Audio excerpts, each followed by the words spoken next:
All right, we'll give everyone a minute to get in. This is our final session. Bair speaking on Big, Bold, and Beautiful, England's 1839 Una and the Lion coins. This is just a tremendously popular design. In terms of popularity in the last few years, it's somewhat similar to the Libertas Americana and its various incarnations.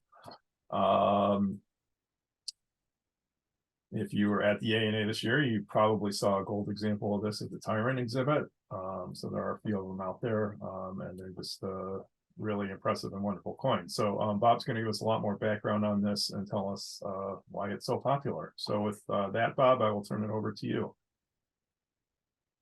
Well, I appreciate it, Len, and thank you everyone for tuning into this. I'll give you what I'm a retired history and literature teacher and a school principal.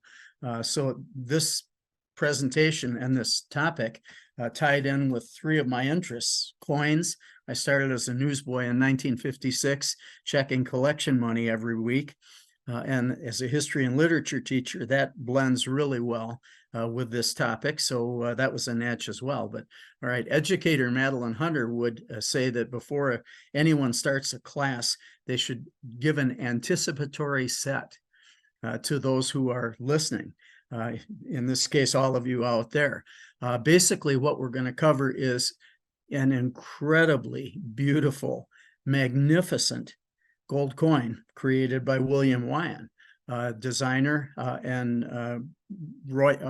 the engraver at the Royal Mint when Queen Victoria came in. We'll also take a look at the literary background where Wyon got his inspiration, and we'll look at the Victorian era, both its positive aspects and its less positive aspects, because all of this is background to understanding the coin and why it was created and what its design represents, and symbolically and allegorically what it meant to have Queen Una and the lion as a parallel really to Queen Victoria and England.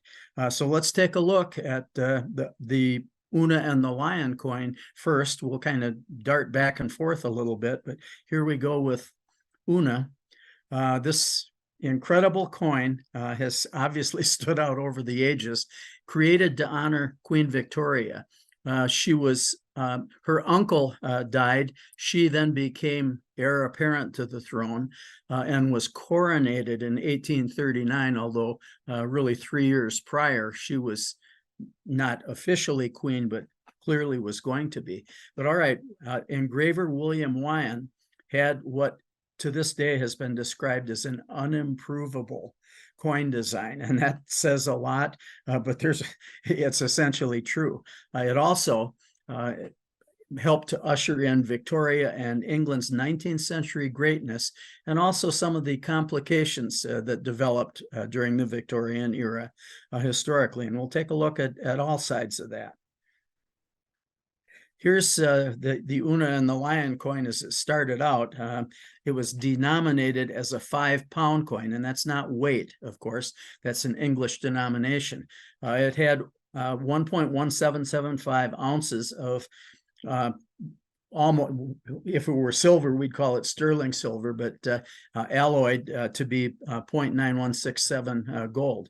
There were approximately 400 coins made, and no one is sure exactly how many, because this thing was created to demand over about a 50-year period, and the mint didn't keep meticulous records. Every time someone in 1872 or whatever contacted them and said, hey, I want one of these 1839 Victoria 5-pound coins. But all right, it's a little bit smaller than a silver dollar, but not much. There were several varieties and some pattern coins, copper and silver and so on, and slight variations in design that were created by William Wyon, chief engraver. I got to say about Wyon, when I started this project researching this, I'd never heard of William Wyon. I had no clue who he was. The deeper I got into this, the more amazed and awestruck I was with this guy's talent and we'll see that, and I'll try to communicate that to you as we go. All right, most of these coins were sold individually, as I mentioned, over a 50-year or so period. Some of them started out as part of proof sets in 1839. And here you see one of the complete 1839 proof sets with obviously the 5-pound Una and the Lion coin center top in this proof set. But there will be some differences that we'll look at based on whether the coin was created to go in the proof set of 1839 or whether it was issued later on demand as people wanted them. All right, well, what has Wyon wrought? If you're going to accomplish great things, you have to act, but you also have to dream, not only plan, but also believe. And Wyon brought all these things together as he realized, boy, I have an opportunity to honor Victoria and to do it in my medium. And we'll see the incredible number of really beautiful works that Wyon created. But here, for instance, is what is called the Victoria Young Head. She was in her late teens when her uncle died and she was about to become queen. Wyon used that young head design. She loved that design. She asked that design be used when she was in her 60s on coinage all the way through because she so admired it. And here then is Una and the Lion. This is Una shown as the queen. She starts in an epic poem that by Edmund Spenser that we'll briefly look at as a fairy princess. The title of Spenser's work is The Fairy Queen. Well, she'll become that, and we'll see. Here's the lion that at first wanted to eat her, but was so taken with her beauty and her innocence and her purity in the epic poem that he became her loyal servant, doing whatever she wanted. And she's touching his head with the royal scepter while she's carrying a symbol of the authority that she had over England as a state and also over the Church of England. We'll see a little bit more about that as well. All right, 18 years old when she's coronated as queen in 1837 with Victoria Dea Gratia, by the grace of God, Queen of the British Territories, Defender of the Faith, done in Latin, the common language of royalty and scholars, certainly through the 19th century. And it's worth noting that William Wyon, the RA stands for Royal Academy, a very elite deluxe group of artists and literary poets and writers.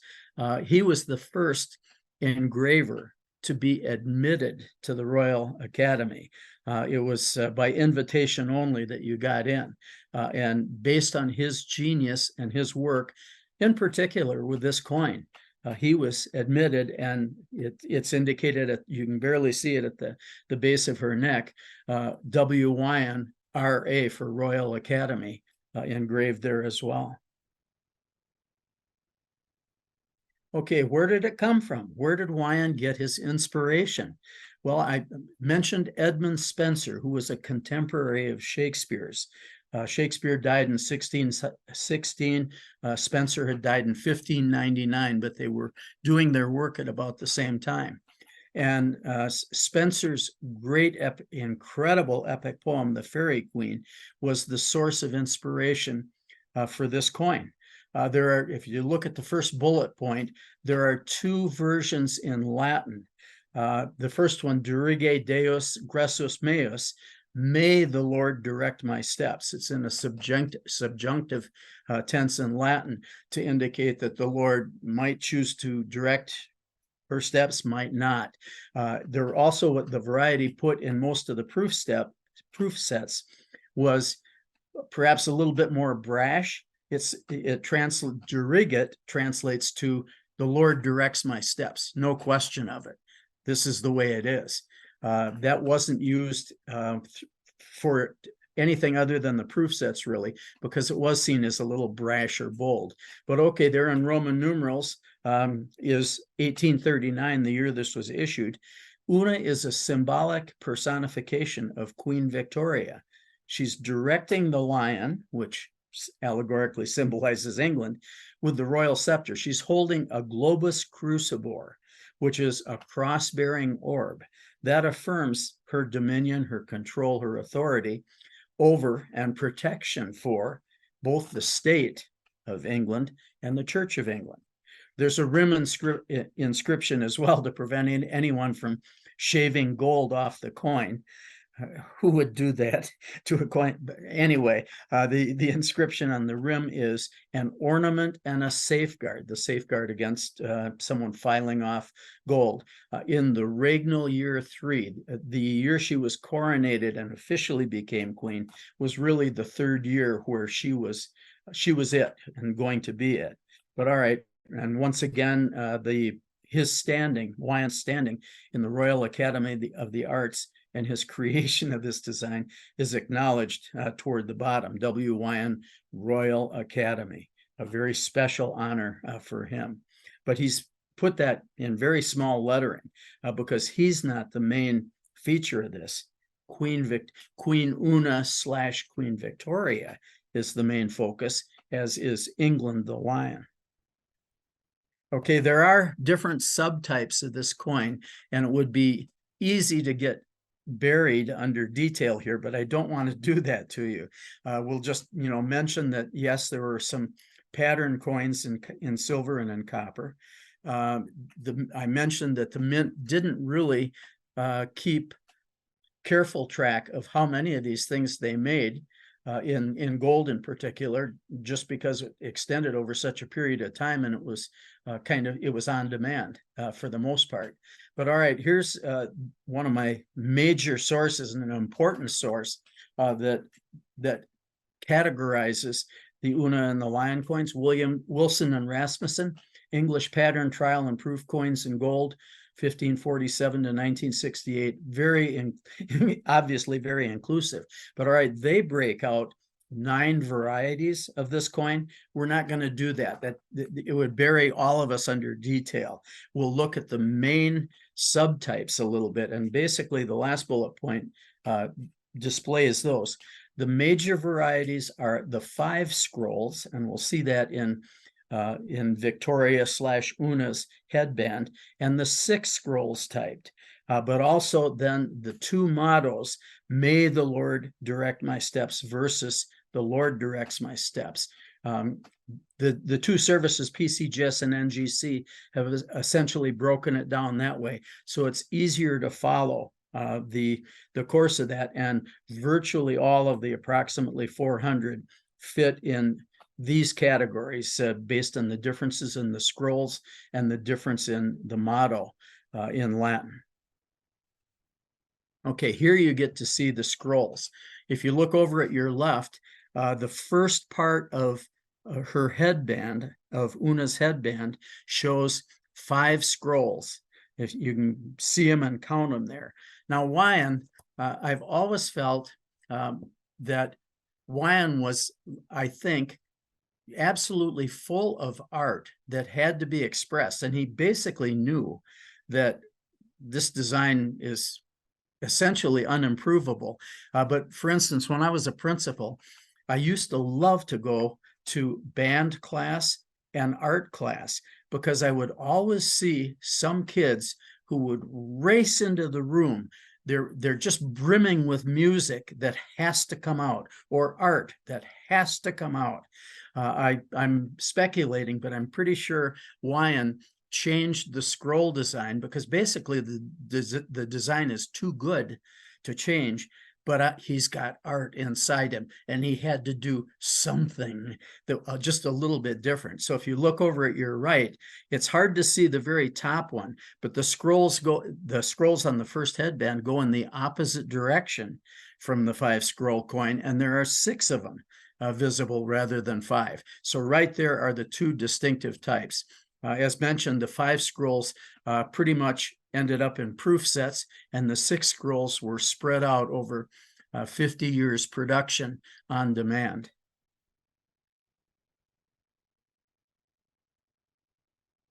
Here he is. What a guy.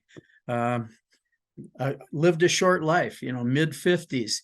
But as mentioned with the kids in band and art, I just think that art was in him and he had to express it, and he expressed it in so many ways. We'll look at some of them. But all right, art comes to you proposing, frankly, to give you nothing but the highest quality to your moments in this life as they pass.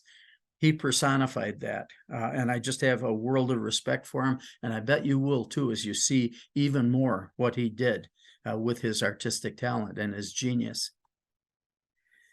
Okay, incredibly prolific, incredibly talented. Take a look. He designed 43 different coins for Great Britain and many others for various British colonies, Gibraltar, Australia, Canada, whatever. He must have been a happy guy every day of his life going to work, think, oh boy, I get to design a coin today for Gibraltar or whatever. And it would end up being a work of genius, as all of his things were. Here's a listing just of a couple of his major works. The Three Graces, we'll see an example of that. It was a pattern crown for George III. That image has hung on and been admired and is admired to this day in the same sense that Una and the Lion are admired and spoken about and valued. But all right, there are others. We don't have to read them all there, seated Britannia, coinage of George IV, etc. But those, like all of his work, they're incredible. All right, now we come to Queen Victoria. He did coin, stamp, and medallic portraits of Victoria. He started with her as a subject when she was 13 years old. And he continued with the young head coinage because she liked it. She said at one point to Wyon, quote, "You always represent me favorably," said Victoria. Yeah, that's a positive message back. But the fact that she posed over and over again for this guy from age 13 onward indicates the extent to which, he represented her favorably, and she liked and appreciated that. But all right, the 1839 Una and the Lion, best design, literally unimprovable. Yeah, change the scrolls a little bit, Wyon, if you have art in you that has to come out. But essentially, that design is too perfect. It's just too much to even think about altering it in any major way. Here's over on your left. Here is the Three Graces idea, and it symbolically represents England, who is the lady in the middle. She's taller than the other two, and she's the object of their attention more than the other way around. Over on the left side of that coin, you see a harp representing Ireland. Over on the right side, you see Scottish heather representing Scotland. So here it shows the Three Graces from Greek mythology, symbolizing England at the center with Scotland and Ireland. And here once again is the young head design. It was used on, for instance, gold sovereigns for Victoria from Australia, from Britain. Victoria liked the design. You always show me favorably. And she kept this one for decades. Where did this all come from? Here's Edmund Spenser, the guy who wrote The Faerie Queen. All right, The Faerie Queen is an incredible English epic poem. Spenser finished 6 books of this epic poem, and he had 6 more planned and plot developed to go for 6 more. Unfortunately, he died in 1599 with 6 of them unfinished. They would have been subplots from Una and the Lion, focusing a lot on the age of chivalry, the age when knights stood for all that was true and pure and fought dragons and so on and so on. But all right, the central plot item that we're going to look at has to do with this. She was then a fairy princess. Una was a fairy princess. Her parents, who were the ruling fairies, had been captured and were held in a castle by a dragon who would not let them out. Una realized that her mission was to free her parents and to somehow eliminate the dragon. All right, she ends up aided by a lion. The lion is in the epic. He's in the woods near a path, and he's hungry. He happens to look down the path, and ooh, here comes Una walking from a distance, a couple hundred yards away toward him. And he's starting to salivate and thinking, oh boy, here comes my lunch. I can't wait. But as Una got closer and closer and closer to him, his hunger, his desire to eat her went away completely. He was so taken with her innocence and her purity and her beauty that he went out and basically bowed down before her. And she understood, you will be my pet, my servant. You will go with me on my quest. And he did. Here are a couple of neat representations of this. First of all, I'll mention Spenser created Una in this epic to honor Elizabeth I. And it paid off for him. After that part of his epic poem was released, Elizabeth I liked it so much that she gave Spenser a lifetime pension. I'm not sure that he did it for that. He didn't turn it down, but the idea was he wanted to honor Elizabeth I with a symbolic representation of her in the form of Una. All right, and as John Milton, the English poet, put it, and this is true of Elizabeth I, it's true of Victoria, and of course it's true of Una. Grace was in all her steps, heaven in her eye, in every gesture, dignity and love. Take a look at the two paintings. They're very clear paintings. On your left, there's the beautiful and innocent Una with her hand on the lion's head, who's walking with her, ready to help her, ready to do whatever she wants. Over on the right, another representation of Una. And here's the biblical, the lion shall come and lie down with the lamb. The lion isn't even going to eat the lamb. Una said, no, you come with me for now. We'll worry about food later. And the lamb is cavorting and dancing around, under no danger at all from the lion, because you can tell from his expression and the fact that he's looking up at her and has his chin at her elbow. He's hers. He's ready to do whatever she wants or doesn't want him to do. And it became so true of England, really, for both queens, as they led England through some difficult, challenging times. More of that to come. All right, so what about the rise to world power of England during Victoria's reign that's symbolized by Una and the lion coin? Here we have on your left Victoria when she was coronated as a late teenager. Here we have her as she ended up serving as Queen of England for, I think it was 64 years. Elizabeth II beat her out for a duration of reign in about 2015, with Elizabeth dying when in 2020, I think it was. So she added a few years to that. But Victoria basically was throughout the 19th century, from her coronation in 1839 until her death in 1901. And more on this later, but notice how she's dressed in black. We'll come back to that in a bit. There's a reason for her being dressed in black yet to come. All right, so how does this coin allegorically, symbolically represent England and Her Majesty Queen Victoria? On your left, there's a comparison between the coin and Una and the lion, and positive historic results for England under Queen Victoria. All right, and I'll read this. It's a quick summary. Just as the lion was directed by Una and supported her in her quest, so too did 19th century England follow Victoria's leadership to reach world power status. What else?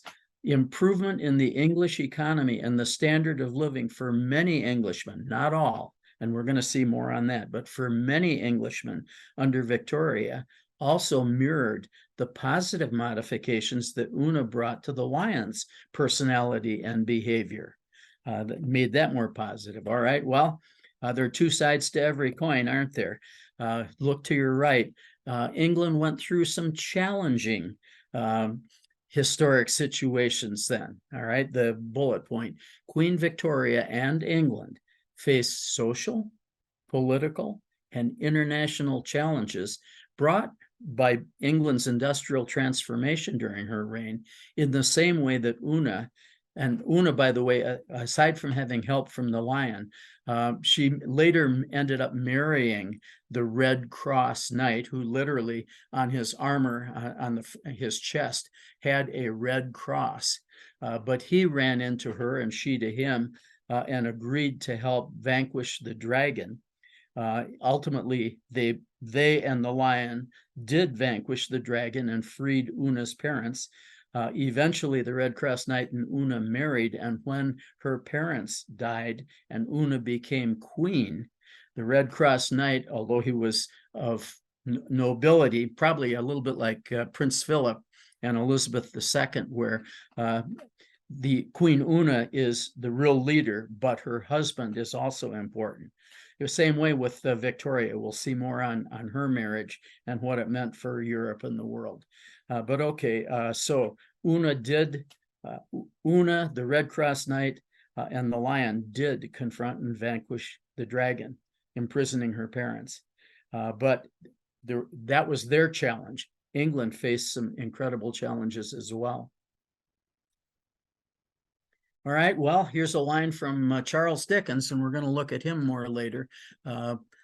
Arguably the best writer of the 19th century, and certainly the best English writer. But here's the start of the first line from A Tale of Two Cities. The opening to Tale of Two Cities is one sentence that's 118 words long. Only Dickens could get away with that. But it starts out, it was the best of times, it was the worst of times. Yes, it was. All right. How was it the best of times for England? Well, England was absolutely moved to an industrial economic peak by the Industrial Revolution. What do you need for an industrial revolution? And England led the way in that. Starting from about 1750 and peaking during Victoria's reign. But you need natural resources like coal and iron, and England had plenty of those. You need visionary inventions, James Watt, steam engine, railroads, etc. And you got to have labor. Well, rural poverty drove, as the Industrial Revolution in England began to develop steam, and factories began to develop in London and elsewhere. Rural poverty drove lots of labor to the cities, and there they are, ready to be labor for an industrial revolution. What else is going on? An incredible overseas empire. We'll see more of that in a sec. Asia, Africa, India, Australia. England is all over the world. Why? In part, British Navy second to none. They're an island nation, so a navy obviously was their focus and was their important part. The expression, Hail Britannia, a reference to England. Hail Britannia, Britannia rules the waves. Yes, through the 19th century, Britannia did. All right, there was a long-term stability during the 64 years that Victoria ruled. As one of my sources put it, and this is a nice paragraph summary, as her empire around the world grew larger and larger, Queen Victoria's popularity at home increased. Yeah. The benefits of empire to the British economy were enormous, with great tracts of land from which to harvest natural resources. And that is not always to the benefit of the countries where the natural resources are being taken, but also those countries are providing ready-made markets around the world for goods manufactured in Britain. Okay, the final decades of her reign were for those British subjects at the top or toward the top of the economic pyramid, a truly gilded age. And you can tell from my tone that it wasn't universal, that this was a wonderful gilded age for everyone in England. We'll see that when we take a look at some of the challenging aspects that Victoria and England faced in the 19th century as their industrial and colonial powers increased. But here's what it looks like, if you look at that map at the right, everything in red was under English control, Canada, India, et cetera, Australia, et cetera. Queen Victoria and Benjamin Disraeli, Prime Minister. She also had William Gladstone, but she liked and worked best with William Disraeli. And both of them were on the same page as viewing the expansion of English authority and control around the world as being the goal they wanted. But all right, look at this quotation. Within 2 decades of her death, about a quarter of the world's population and about a quarter of the world's land area were under British control. Here comes the saying, the sun never sets on the British Empire. When it's night in one part of the world where Britain has control, the sun's rising in the other part. And that's the way it goes, as long as the empire is intact and there. This was in 1851 that the French in 1845 had kind of a world exposition showing off, it's safe to say, the changes and accomplishments that France had undergone from an industrial revolution and its cultural and historic changes. England and France have always been rivals for many centuries. England did not want to let France have the last word on, who's the greatest of them all, so to speak. So a place called the Crystal Palace, an incredible display building, was put up to showcase all of England's inventions, all of England's industrial progress, everything that made England great in the 19th century. Now, the Crystal Palace isn't around anymore. It unfortunately burned down some years after the 1851 exposition, but it did give England the last word over France in terms of, thumping their chest and saying, look what we've done. Okay, well, who was a major supporter of that 1851 exposition? We need to take a look at Victoria and her personal life. Here's Prince Albert and Victoria. These two were an incredible love affair, incredible. Quoting Marie Lavelle there, 2 souls with but a single thought, 2 hearts that beat as one. Victoria, as a kid growing up, was incredibly restricted. She was not allowed to play with other little girls, for instance, who were not of close enough to royal status to deserve to be with her. She had very few friends. She was always trained and educated with the idea that you are going to rule someday, and you don't have time to be a normal kid growing up with your normal friends playing the way you'd like to. So she was really repressed. But all right, in a dynastic marriage, which is something that basically through history has often been used to form a bond with another country or another area, Victoria was basically put up to be married to Albert of Saxe-Coburg and Gotha in 1840. And they barely knew one another. That was often the case with domestic marriages. However, he was just the right personality to bring along this poor, young, repressed, innocent Queen Victoria. All right, they had 9 kids, and there were all kinds of intermarriages with those 9 kids and other European royalty. For instance, Tsar Nicholas II of Russia and George IV of England were cousins from one of these dynastic marriages. All right, Albert was a major planner and a major force behind developing the Crystal Palace and putting out the mission that, all right, fine, the French did their thing in 1845. We're gonna show the world an even greater exhibition in the Crystal Palace. And he and obviously lots of others got that together and had that happen. But now the sad part. He died relatively young in 1861. You remember how I pointed out that Victoria was dressed in black in that picture where she looked to be in her 60s?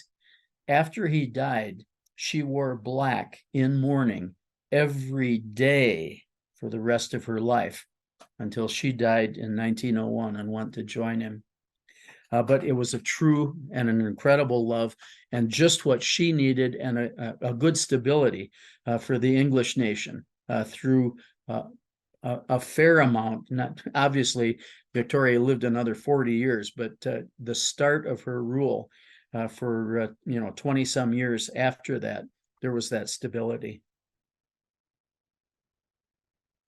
All right, we looked at how it was the best of times. In Dickens' line, it was the best of times, it was the worst of times. Now we see the worst of times that England's Industrial Revolution brought about. Take a look at the left. Here's a woodcut of slums in London. And this is a quotation from Peter Ackroyd's incredible, the biography is literally about that thick, but a great summary of Dickens' life and talents. But all right, look at this. The urban poor portrayed in that woodcut poured into the narrow streets, poured into the jerry-built houses, constructed back to back without drainage, poured into the cellars, poured into the frowsy lanes, which had a channel of sewage running along them, poured into the once grand buildings, which had become a jangling honeycomb of tenements, poured into the cheap lodging houses where men, women, children mingled promiscuously together. These guys aren't at the top of the economic period, and their life is not an easy one at all. Pollution, factories, coal smoke in particular, it was everywhere. There's a true story about a moth in London that was pure white. And, but birds would eat some of them. But when pollution from coal smoke developed, and coal smoke was on all the buildings, et cetera, the white moths were an easy target for the birds. It was lunch, lunch, lunch. Somehow, some of the moths understood, or maybe it was accidental, that they had to evolve. They evolved to have black spots, splotchy spots on them, still some white, but some black as well. And it was like a camouflage. If a white moth landed on a brick wall that was not covered, but spotted with coal smoke, the moth wasn't as visible a target for the birds, and the moth stayed alive. True story. Here's another downside, the worst of times. On your left, you see young boys. They look to be maybe 13 or 14. They're not a happy bunch. Look at their faces. They're all dirty. Why are they dirty?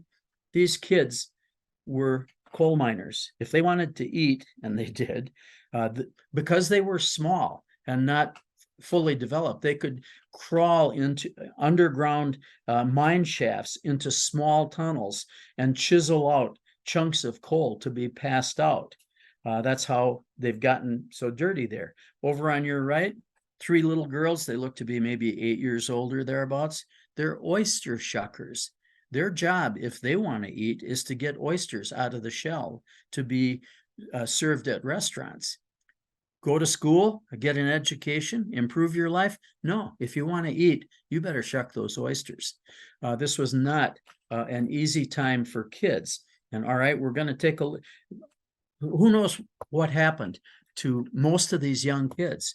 We're going to take a look at Charles Dickens, who had an incredible similar background to these guys, but he, through the grace of God, through his talent, through luck, survived and became one of the greatest authors that we have. But let's take a look at what are called some papers that he left behind after he died, called Fragments of an Autobiography. Here it is. Basically, when Dickens was 12, his dad was in debt and got tossed into debtor's prison. Now, that's an interesting concept. If you owe money and you get thrown into prison, how can you ever earn to pay it back? You can't.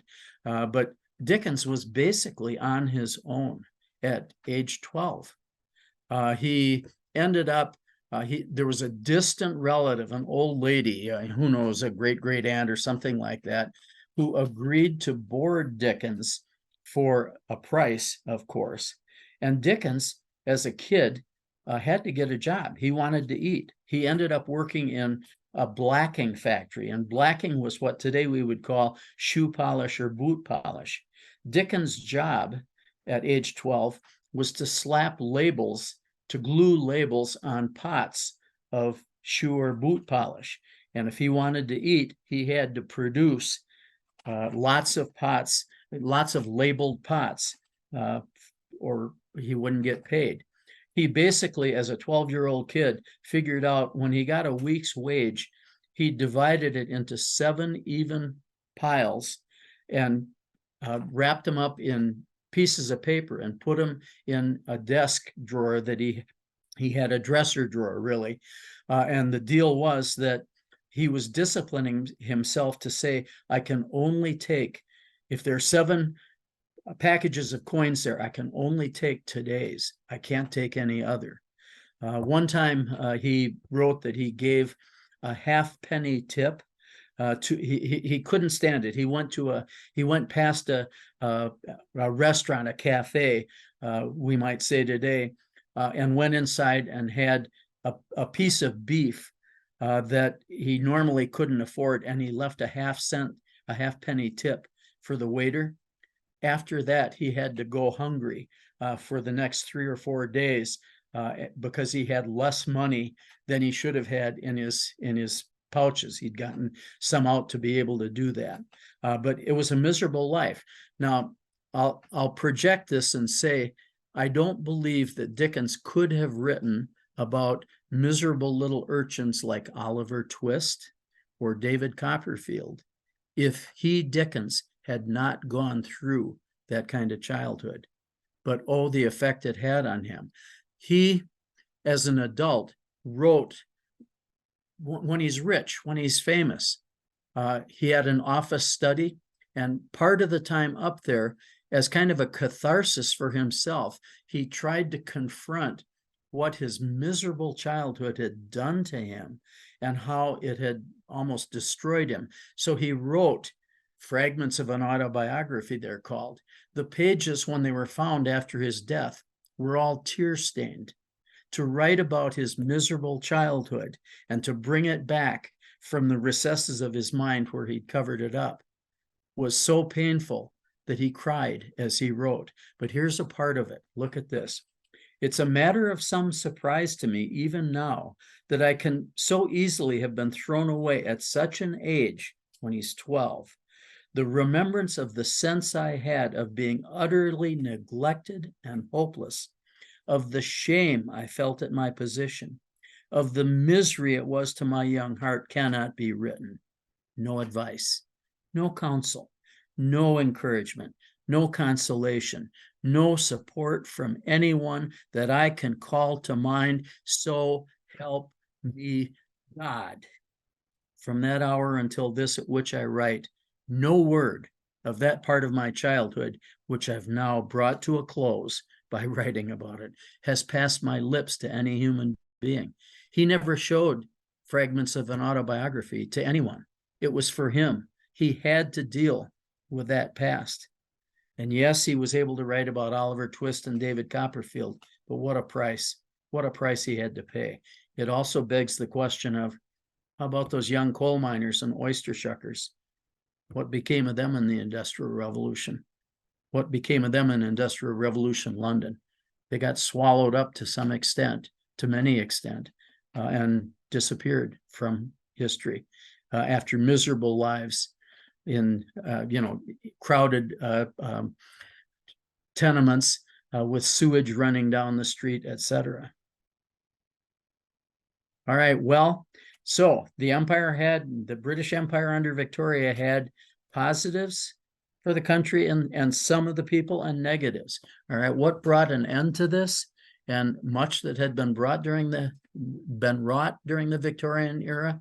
Some Latin here: sic transit gloria mundi. So passes away the glory of this world. Over on your left, it's 1914.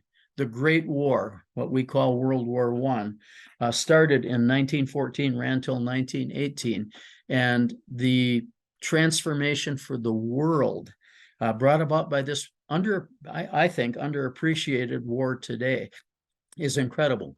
Here you see, look at all those guys, those soldiers smiling on your left. They're going off to the front, and they thought, just as soldiers from Germany, from Austria-Hungary, from everywhere thought, haha, this is going to be a quick and easy war. My side will win. I'll be home in 6 weeks or a few months with a medal on my chest, and everything will be great. I only know of one person in authority who sensed that this was not going to be a quick and easy war for anyone. His name was Edward Grey. He was the British Foreign Secretary. And you probably remember from your history classes, the spark that touched World War I off was the assassination of the Austro-Hungarian Archduke Francis Ferdinand in Sarajevo, in what later became Yugoslavia. Well, war was declared by Austria-Hungary on Serbia, and because of a whole network of alliances, one country after another felt obligated to honor its obligations to its treaty partners. So here's Edmund Grey, as after the assassination, when armies are starting to mobilize all over Europe, he's in his office looking out the window with his hands behind his back. His manservant, his butler, comes in and sees Grey standing by the window silently. "Sir, are you okay?" says the servant. Without turning around, Grey said, "The lamps are going out all across Europe, and we shall not see them lighted again in our lifetime." He was right. All right. This is the next picture on the right. It's about 1916, probably at the Somme, where poison gas was first used. Phosgene gas, mustard gas, chlorine gas. See how those guys have bandages over their eyes? None of them were ever going to see again. How did that happen? Let's take chlorine gas. A little high school chemistry now. Chlorine gas is Cl2. It's heavier than air. And thus it sinks into trenches or low-lying areas when gas shells, artillery shells, land near your trenches. All right, if you have water, and you do, in your eyes, in your nose, in your mouth, in your lungs, when chlorine gas and H2O, water, come together, it's a fairly simple chemical reaction. One of the things that you get is HCl, and you get some O2 released as well, oxygen gas. But HCl, what is that? That's hydrochloric acid. These guys got hydrochloric acid in their eyes from chlorine gas, or any of the phosgene, it doesn't matter, but in our example, chlorine gas. When you get poison gas, hydrochloric acid in your eyes and your mouth and your nose and your lungs, if you get too much of it, it'll kill you. You'll end up coughing up chunks of your lungs, for instance, and blood, and you'll suffocate. My great uncle was an American GI in World War I when a gas attack started, and guys are screaming, "Gas, gas, gas, put on your mask, put on your mask." They had gas masks. My great uncle was just a little bit late in getting his gas mask over his head, and he got about one breath of chlorine gas, not enough to kill him, but enough to cauterize some parts of his lungs. He was a very athletic guy, a weightlifter, back in the day when nobody did that. He could do a chin-up with one hand, with either hand. But ever after that, when he came back, and he was hospitalized and so on, when he came back home, whenever he had to go up a flight of stairs, even a simple flight of stairs, at the top, he had to stop and try to catch his breath again. And he just got a little bit of it. These guys, they got a lot of it. Their eyes are gone. Some of them will die. Some of them will have had their lungs cauterized to the extent that they would die from it. So this war was a terrible war. Nine or so million soldiers, about 20 million people, counting civilians, killed in that war.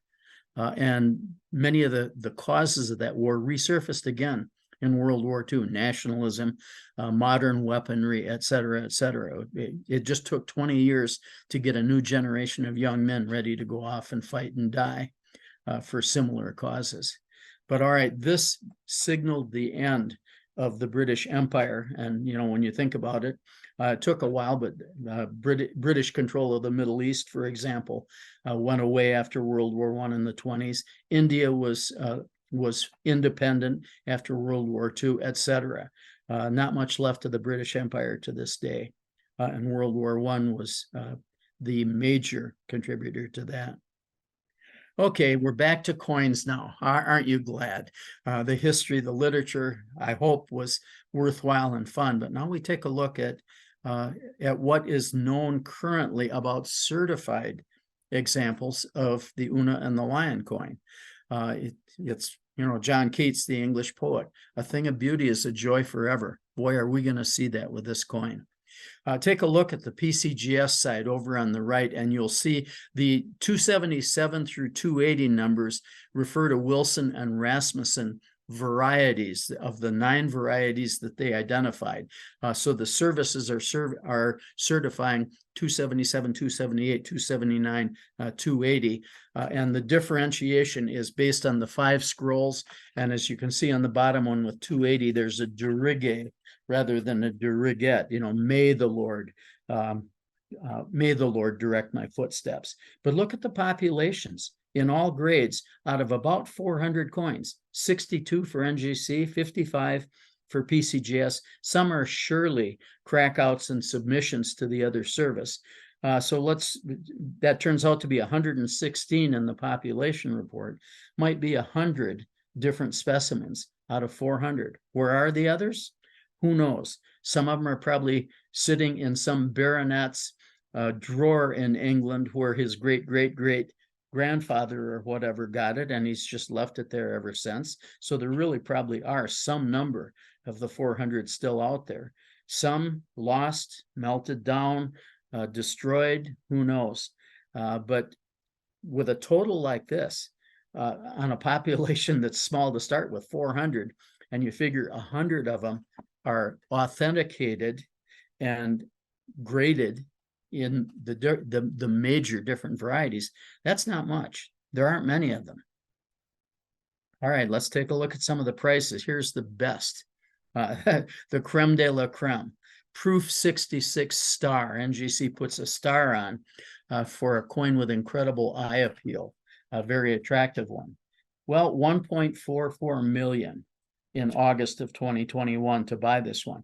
And usually when coins at this level come on the market through a major auction or whatever, they get bought for a fantastic price. And typically they're not flipped the next week or something like that for more money. Not that that hasn't happened, but most of them are off the market for X number of years after that. They're valued and kept. If someone's going to pay 1.44 million, they want to hang on to that typically. Here's another one, Barbara Streisand memories, misty watercolor memories of the way we were. That's what this coin is.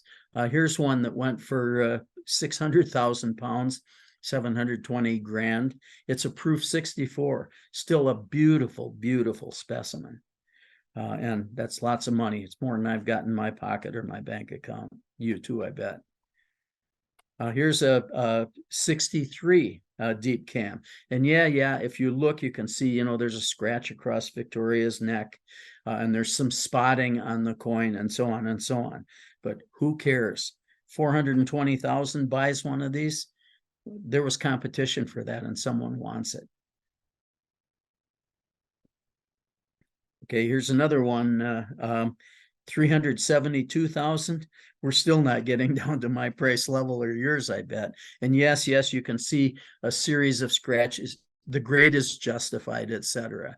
But the desirability of a genuine Una and the Lion coin overcomes minor flaws in a coin. It's understood, okay, yeah, it's 62 plus, deep cam or whatever. I still want it. I wanted. And it comes at a strong price. Now here's another one, 456,000. Once again, if you want to look for imperfections, you can find them.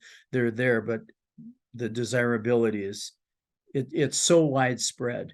And those who have the money, when a chance comes along, they want it. Many decades ago, I had an opportunity to buy one of these for 25,000. It was quite impaired. I thought, oh gosh, my wife is going to kill me. First of all, I don't have 25,000, and I didn't. But look at the prices, even on impaired specimens today. Demand has just grown and expanded for this incredible work of genius by William Wyon. All right, in 2019, Great Britain started a Great Engravers coin series, and Una and the Lion was the first one they picked. Basically, William Wyon's die for the May the Lord direct my steps was still around. So it was laser duplicated and laser machined on a new die to be identical to the Una and the Lion reverse that Wyon had created and that was used over a 50-year or so period. That's as good as it can get, with modern technology. Look at the populations and the prices. The Great Engravers series made one 5-kilo gold coin, 11 pounds or so. Nobody knows the price that they asked and who bought it. The purchaser said, I will buy it at whatever price you want, but I want my identity kept secret, and I don't want the price revealed. So they sold it to him. But how about the others? 2 kilos, of which 4 were made. You could have that for 153,200 in this modern series, with Elizabeth II, obviously the then current ruler on the obverse, and Wyon's absolutely perfect duplication of the original Una and the Lion. Okay, how about 1 kilo, where they made 7? $776,625. The 5-ounce gold, 65 of them made. Now we're starting to get into some numbers. 12,765. A 2-ounce gold, 205 of them, 5,102. And lastly, about a 2-ounce, it is a 2-ounce silver rendition, almost 3,000 made at $230. Man, did I think hard about buying one of the silver ones, but I thought, oh man, 2 ounces for $230, that's $115 for an ounce. I just don't think I can justify it. What a fool I was. I've missed so many trains that have left the stations. But all right, for all of these, there was a total sellout within minutes. Within minutes. It's like some of the U.S. Mint limited offerings where they open at 12 o'clock Eastern time or whatever, and they're gone by 12:02 or so. Similar situation here. I have seen Len Augsburger and I were talking. He has seen a silver one for sale at around 10,000. I saw one about 6 months ago for sale at 8,000. And a coin company in England, Britannia Coins, is asking 11 times the original asking price, a full retail price for it. So 230, if you just look at this in dollars and cents, was an incredible bargain. You just had to be there in a matter of minutes to get it, and I wasn't smart enough to do it.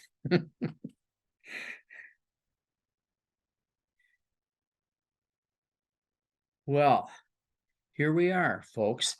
On your left, where did Una and the Lion come from?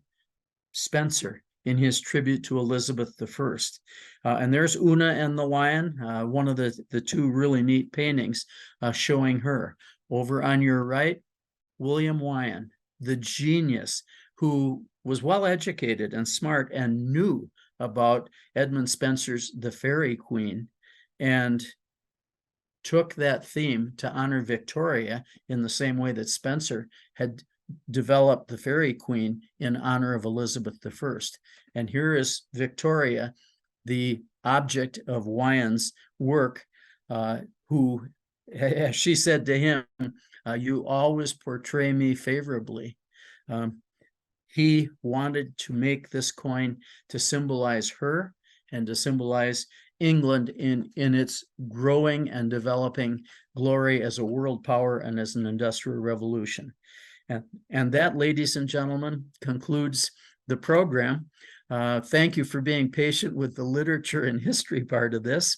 And obviously the coin part, just an incredible revelation of a beautiful coin design and what it means to this very day, 120 years plus after Victoria's death and 175 years after William Wyon died.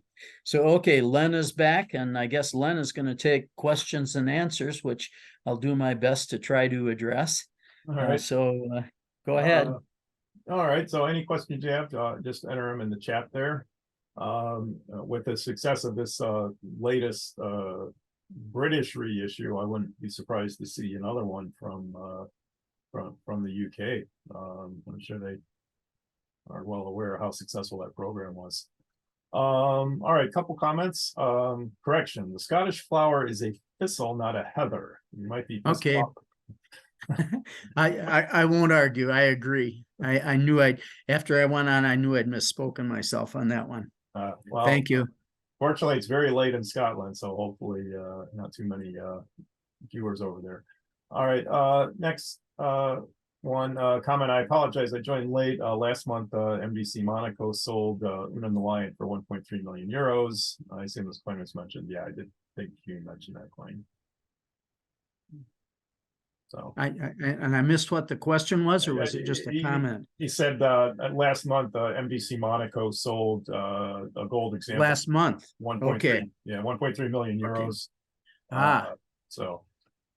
All right, I wasn't aware of that recent sale, but I'm not surprised. We can't be surprised at that kind of money. Right. Next comment. Although the young head effigy was used for almost 50 years, the dies were adjusted ever so slightly now and then, and so show signs of the queen aging. By 1887, she was 68. It wasn't quite the same effigy that started out in 1839, but you have to look closely.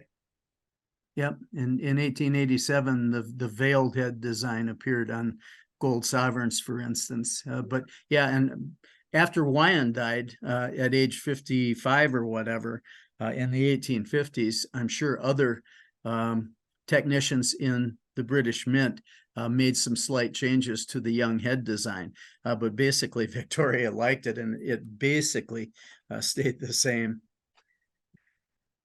Next question is, what are the retail values for the modern gold versions? I haven't seen, and I looked for at Britannia or whatever, I looked for that. My guess is that it appears incredibly infrequently. Remember how small the mintages were, the larger you got into the size of the modern gold recreations. Yeah. I was never able to see any kind of a price for one of the gold 2019ers, but I'm sure it's enormous. Right. Yeah. All right. Next question. Are there CAC slabs of these? Does CAC certify these? That's a good question. CAC primarily green beans or gold beans U.S. coins. I'm not sure that they do something like this. If they did, some of the upper end, like the NGC proof star 66 would probably get a CAC bean, and probably some of the others would, the 64 would, I'm sure, as well. But I don't believe CAC does a coin like this. So I could be wrong, but I don't think so. I don't think so either. And honestly, I don't think it would even impact the price that much, because they are what they are, Who cares? Yeah, exactly. That's a good point, Len. So. I think no one's really going to care if someone else says, yes, this is solid for the grade. They Yeah. want one, even if it's scarred and scratched, proof 62 or whatever. People who have the resources, reach into their deep pockets, and they don't care one bit. Yeah. They grab it. Next one, I just looked in the latest coin yearbook, UK 2024 edition, and it only gives the issue prices for the 2019 versions. So they're not giving prices in the secondary market for the 2019 ones. Yeah, you and I have seen some of the silvers on eBay, etc., and that's about it. Yeah. I've never, as I mentioned, I've never seen one of the 2019 golds coming up at any auction or for sale in any way. Yeah, and I'm sure it would be hotly contested if it was. All right, I think that's about it for the questions. So Bob, thanks a lot. This was really interesting. I was attracted to these just because they were very, beautiful coins, but I didn't know anything about the background. So this is really good. I'm thankful for the opportunity, Len, and as an unreconstructed history and literature teacher, I couldn't help myself squeezing that stuff in. But I think it was worthwhile supplementary material to Wyon and his beautiful design and the times that he operated in, and that Victoria and England ruled the world, where the sun never set on the British Empire. All right, and then one final comment said he lost an uncle in the Somme in 1916 in World War I. So those references were appreciated. Oh, the first July 1st, 1916, the total casualty count in the first wave attacking the Germans was 60,000 or so. Wow. Wounded and killed and missing, and it went on for months. That war was. The Western Front was incredible. Yeah. In its devastation and its modern killing power: machine guns, long-range artillery, poison gas, tanks, et cetera, et cetera, et cetera. Just a horrible war. Okay. All right. I think that will wrap it up on the questions. So again, thank you very much. This is our final presentation. Thank everyone for attending, and of course all the video will be posted in 2 or 3 weeks. If you got a notice for the NMP Symposium, you get a notice when the video is posted, so take advantage of that. All right. My thanks to you, Len, and my thanks to NNP and to all who tuned in to this presentation. Thanks, everyone. Absolutely. Thanks, Bob.